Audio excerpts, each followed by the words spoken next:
Elasticity की जब हम बात करते हैं तो दो टर्म्स बहुत ही कॉमनली यूज में आते हैं, स्ट्रेस और स्ट्रेन। और इस वीडियो में हम इन्हीं के बारे में डिटेल में बात करने वाले हैं। तो जब इलास्टिसिटी की बात हो रही हो तो सबसे फेवरेट एग्जांपल आता है स्प्रिंग का।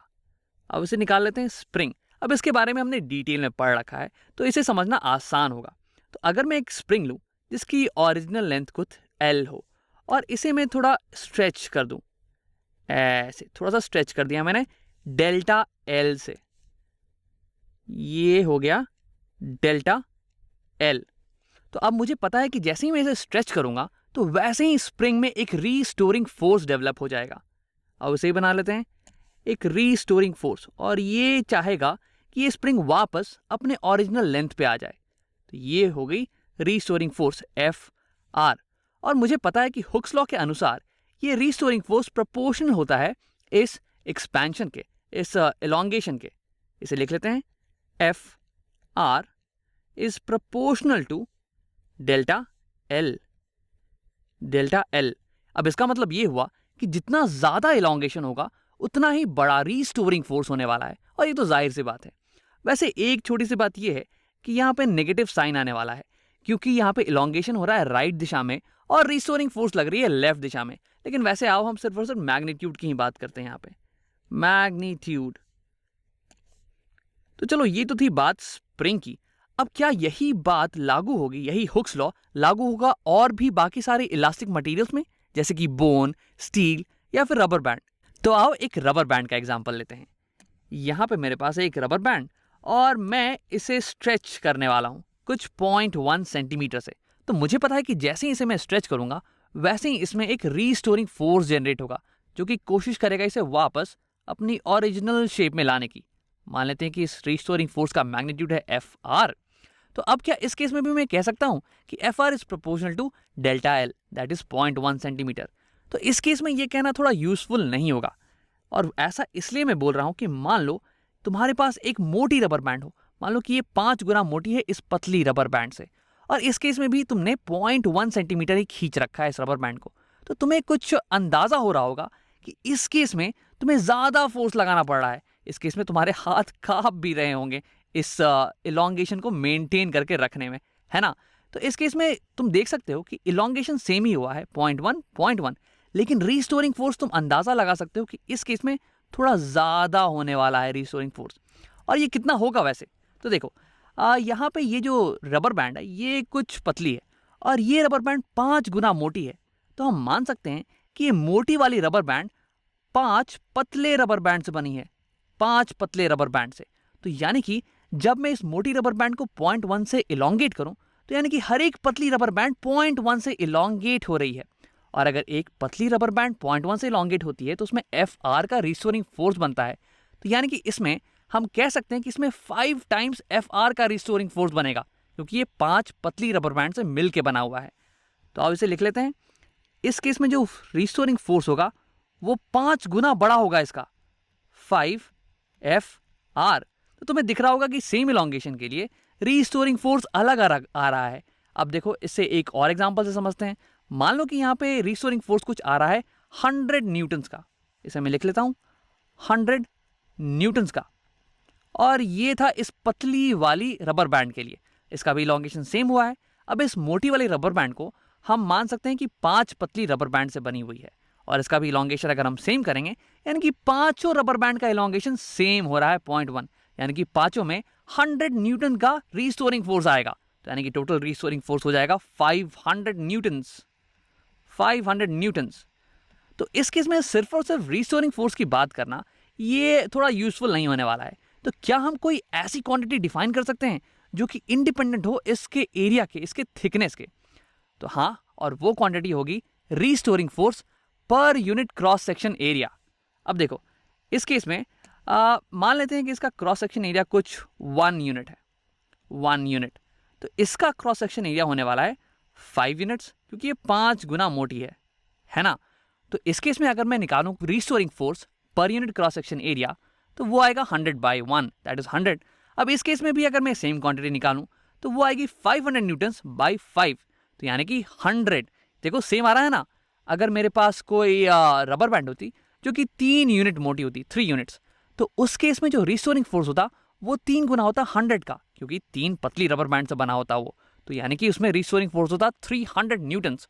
और उस केस में भी अगर मैं निकालता restoring force per unit area, तो वो आएगा 300/3, दैट इज 100। तो यानी कि इन सॉलिड्स के इलास्टिसिटी की जब बात कर रहे हो ना, तो रीस्टोरिंग फोर्स निकालने से अच्छा होता है restoring force per unit cross section area की बात करना। आओ उसे लिख लेते हैं, restoring force FR per unit cross section area.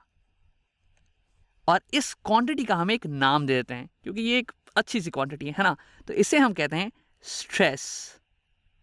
और अगर तुम्हें इसका यूनिट्स निकालना हो तो इसके यूनिट्स हो जाएंगे न्यूटन पर मीटर स्क्वायर।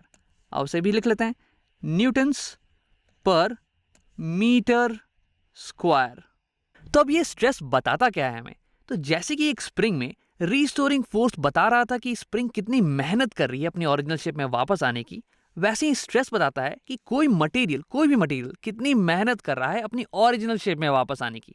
तो यहाँ इस केस में दोनों मटेरियल्स का स्ट्रेस सेम है, यानी कि दोनों मटेरियल्स सेम मेहनत कर रही होंगी और दोनों मटेरियल्स सेम टाइम में अपनी ओरिजिनल शेप में वापस आएंगी, ये दोनों। अब ये थोड़ा सा अजीबोगरीब लग सकता है तुम्हें, क्योंकि यहाँ पे तो रीस्टोरिंग फोर्स 100 न्यूटन है, लेकिन यहाँ पे रीस्टोरिंग फोर्स 500 न्यूटन है। तो तुम सोच सकते हो कि ऐसा क्यों हो रहा है? तो ऐसा इसलिए हो रहा है क्योंकि ये वाली जो मटेरियल है ना, ये मोटी भी तो है, ये 5 गुना मोटी है इससे। तो अगर तुम पर रबर बैंड निकालो ये रीस्टोरिंग फोर्स, तो ये सेम ही आने वाला है, 100 न्यूटन्स का ही। तो यानी कि पांचों रबर बैंड सेम टाइम में इस ओरिजिनल शेप में वापस आएंगी। तो यानी कि जब हम मटेरियल्स की बात करें तो सिर्फ रीस्टोरिंग फोर्स की बात करने से कोई मदद नहीं मिलती है, और एक यूजुअल क्वांटिटी हो सकती है स्ट्रेस की बात करना। तो अब ये स्ट्रेस डिपेंड किस चीज पे करती है? तो यहाँ पे मैंने अपने रबर बैंड को एक्सटेंड किया था 0.1 सेंटीमीटर से, तो रीस्टोरिंग फोर्स आया था 100 न्यूटन्स का। अब अगर मैं रबर बैंड को 5 टाइम्स ज्यादा एक्सटेंड करूं 0.5 सेंटीमीटर, तो मेरा रीस्टोरिंग फोर्स भी 5 टाइम्स हो जाएगा, 500 Newton's, because of Hooke's law. तो इस केस में क्योंकि रीस्टोरिंग फोर्स 5 टाइम्स हो गया है, तो स्ट्रेस भी 5 टाइम्स हो जाएगा, because stress is restoring force by area. अब यहाँ पे हमें देखने को मिल सकता है कि डेल्टा एल हो रहा है 5 टाइम्स और तब स्ट्रेस भी हो रहा है 5 टाइम्स। तो क्या हम कह सकते हैं कि stress is directly proportional to delta L? नहीं, ये गलत हो जाएगा। अब इसे समझने के लिए मैं एक 5 गुनी लंबी रबर बैंड लूंगा। ये रबर बैंड की जो नेचुरल लेंथ है वो 5 सेंटीमीटर है, और मान लो इसकी नेचुरल लेंथ थी 1 सेंटीमीटर। ये मैं बना देता हूं 1 सेंटीमीटर, और इसे हमने इलोंगेट किया था 0.1 सेंटीमीटर से, तो इसे हम इलोंगेट कर रहे हैं 0.5 सेंटीमीटर से। तो क्योंकि इसकी इलोंगेशन स्ट्रेचिंग ज्यादा है, तो क्या इसमें जो रीस्टोरिंग फोर्स है वो भी ज्यादा होगा? मैं चाहूंगा कि तुम इस वीडियो को पॉज करो और एक बार खुद से सोचने की कोशिश करो। तो देखो, अगर तुमने ट्राई कर लिया तो यहां देखते हैं। यहां पे मैं मान सकता हूं कि मेरी जो रबर बैंड है वो 1 सेंटीमीटर लंबी रबर बैंड से बनी हुई है, और क्योंकि यहाँ पे 0.5 सेंटीमीटर का इलोंगेशन था नेट, तो मैं मान सकता हूं कि हर एक जो 1 सेंटीमीटर वाली लंबी रबर बैंड है उसकी इलोंगेशन होगी है 0.1 सेंटीमीटर, ऐसे। तो अब ये एक सिंगल रबर बैंड को अगर हम ध्यान से देखें तो ये बहुत सिमिलर है इस रबर बैंड के। इसकी भी लंबाई 1 सेंटीमीटर थी और इलोंगेशन 0.1 सेंटीमीटर। तो यानी कि इस रबर बैंड में जो रिस्टोरिंग फोर्स होगा वो बराबर होने वाला है 100 न्यूटन्स के।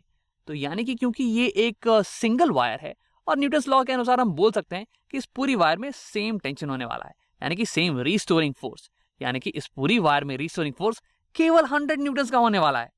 और अगर रीस्टोरिंग फोर्स सेम है, इसका क्रॉस सेक्शन एरिया भी बिल्कुल सेम है, क्योंकि सेम मटेरियल और सेम थिकनेस की वायर ली है, रबर बैंड ली है हमने, तो यानी कि इस रबर बैंड में जो स्ट्रेस है ना वो भी सेम होने वाला है। तो यहाँ पे देखो, स्ट्रेचिंग ये ज्यादा हुई है 0.5 सेंटीमीटर इसके कंपैरिजन में, लेकिन फिर भी जो स्ट्रेस आ रहा है ना वो बिल्कुल ही सेम आ रहा है। यानी कि हम कह सकते हैं कि स्ट्रेस डिपेंड नहीं करता है डेल्टा एल पे, तो फिर किस चीज पे डिपेंड करता है स्ट्रेस? तो यहां हमारे पास दोनों केसेस में सेम स्ट्रेस आया है, और ऐसा इसलिए क्योंकि पर सेंटीमीटर अगर मैं देखूं इलोंगेशन को तो वो सेम आ रहा है 0.1 सेंटीमीटर का। तो अगर मुझे स्ट्रेस बदलना है इस वायर में, तो मुझे पर सेंटीमीटर इलोंगेशन जो आ रहा है ना उसे चेंज करना पड़ेगा, तो उसके हिसाब से स्ट्रेस मेरी बदल जाएगी। तो यानी कि स्ट्रेस डिपेंड नहीं करता है कि टोटल इलोंगेशन कितना आया, डेल्टा एल पे डिपेंड नहीं करती है स्ट्रेस, बल्कि ये डिपेंड करती है कि पर सेंटीमीटर कितना इलोंगेशन आ रहा है, पर यूनिट लेंथ कितना इलोंगेशन आ रहा है, डेल्टा एल बाई एल। अब उसे लिख लेते हैं, स्ट्रेस डिपेंड करती है ना कि डेल्टा एल पे, बल्कि डेल्टा एल पर यूनिट एल पे, पर यूनिट लेंथ पे।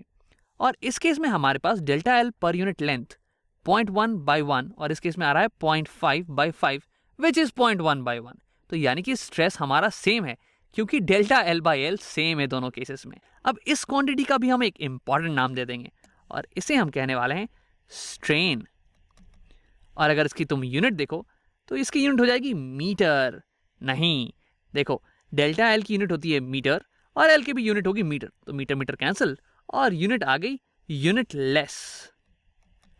इसकी कोई भी यूनिट नहीं होने वाली है। अब इसे हम रिलेटिव चेंज भी बोल सकते हैं या फिर परसेंटेज चेंज बोल सकते हैं। 0.1/1 इंटू अगर 100 कर दूं मैं तो आएगा 10%। 10% इंक्रीमेंट हो रहा है लेंथ पे। तो यानी कि स्ट्रेस मेरी डिपेंड करती है परसेंटेज चेंज इन लेंथ या फिर relative change in length. It does not depend on the absolute change in length. अब आखिर में मैं तुम्हें इसे याद रखने का तरीका बताऊंगा। अब जब मैंने इसे पहली बार पढ़ा था तो मैं तो बड़ा कंफ्यूज था। मैं कभी इसे स्ट्रेन बुलाता था या फिर इसे स्ट्रेस बुलाता था। तो मेरे टीचर ने मुझे पढ़ाया कि देखो एग्जाम के टाइम में तुम पे बहुत ही प्रेशर होता है, तुम बहुत ही स्ट्रेस में होते हो। तो stress is somewhat related to pressure, यानी कि फोर्स पर यूनिट एरिया। और अगर कोई स्पोर्ट्स पर्सन को देखो जैसे कि सचिन तेंदुलकर या फिर किसी टेनिस प्लेयर को, तो आए दिन उनके मसल में पुल होने लगता है, मसल पुल आउट हो जाती है, खिंचाव आ जाता है, उसे हम कहते हैं स्ट्रेन। तो ऐसे ही मैंने याद रखा कि डेल्टा एल बाई एल ये मसल पुल या फिर स्ट्रेन है, डेल्टा एल बाई एल ये खिंचाव है।